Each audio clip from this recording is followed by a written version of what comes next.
What I have in front of me today is the Acemagic AD15 Mini Tower. It's priced a little higher than some of the budget mini PCs that we've been seeing on the market, but it does have some pretty impressive specs. How well does the price to performance ratio add up, and what exactly can we do with this thing? Let's open it up and take a closer look.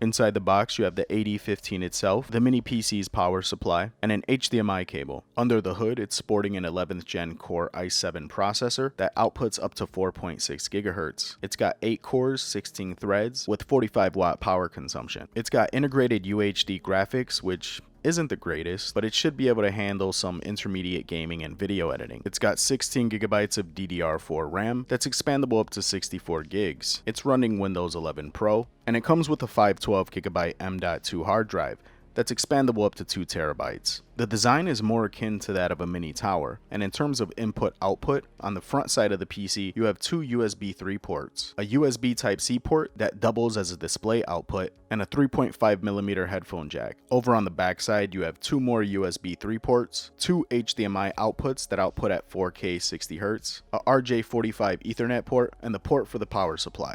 You remove 2 screws on the bottom and the entire side panel comes off, revealing the dual channel RAM slots, the slot for the M.2 drive, and an additional 2.5-inch hard drive slot. As I previously stated, the RAM is upgradable up to 64 gigs, and you can put up to 2 terabytes of hard disk in it. Firing the machine up, the Windows 11 runs really smooth on here. Running some benchmarks, once again, you're not going to get super high-end performance out of these mini PCs. But with this one in particular, its specs are comparable to what I would normally see in a really decent budget laptop. Jumping right into gaming, I have to say I was fairly impressed with this mini PC's performance. Here I am playing Need for Speed Heat on low settings, and the game was perfectly playable. It stood at a pretty consistent 30 frames per second, only occasionally dipping to about 27. Overall, it handled this game very well. Next, I tried Hitman 2 on low settings, and it was playable, but it definitely experienced some frame rate dips when accessing areas with a ton of NPCs. This is a pretty slow-paced game, so it's not anything game-breaking, but it's definitely not the most ideal way to play. I tried playing Street Fighter V on normal settings, and the PC just wasn't having it. I then switched to low settings, and the game was perfectly playable. Not the prettiest thing to look at, but definitely playable. Here I am playing Halo Reach as part of the Master Chief Collection, and this game ran probably the best out of the bunch, which is what I kind of expected. I expected it to handle older games really well, but struggle a bit with some of the more modern games. This was put to practice when I tried to play Halo Infinite on low settings, and the game seemed to operate, only I kept experiencing some crazy artifacts just being dropped in random places, which made the game pretty much unplayable. I also tried to install Starfield for the hell of it, and it wouldn't even launch. Switching over to emulation, PlayStation 2 performance was pretty much flawless. Every game I tried, it ran beautifully and ran at full speed. It was the same experience with GameCube. Every GameCube game I tried ran really well. Everything from Mario Kart to Resident Evil 4. This thing had zero problems running GameCube games. Now this is where things got a little interesting, because while trying to emulate Nintendo Wii, it was pretty hit or miss. While some games worked great, other games seemed to really struggle, which was a little surprising to me because I've actually got solid Wii performance on some less powerful machines.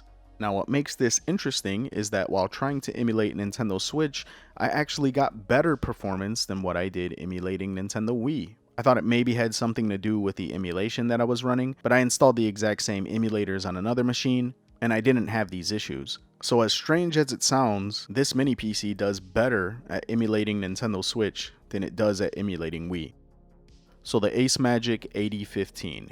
This PC is a little mini powerhouse, and I was pretty impressed at what it was able to handle. Its only real weakness is the integrated UHD graphics. Other than that, you're getting really solid performance. So who exactly would benefit from owning something like this? It handles emulation really well, but it's priced a little high to be used specifically for that. I think this would best serve someone who is really looking for a solid portable workstation. Maybe wants a decent setup in another room without breaking the bank, or maybe someone who's on a hybrid work schedule and does a lot of remote work and might actually be a more comfortable workstation than being hunched over a laptop constantly. It's powerful enough to handle some decent video editing and some casual gaming. If you're looking for something that's going to be used more for streaming, or you just want something Windows based to put in your living room setup, you're probably better off looking at one of the more budget mini PCs. But if you're looking for something with some more horsepower and can handle some medium to light heavy loads, the AD15 might be the one for you. If you guys are interested in the Acemagic AD15, I'll put links in the description below. Until next time, this is Ness, signing out.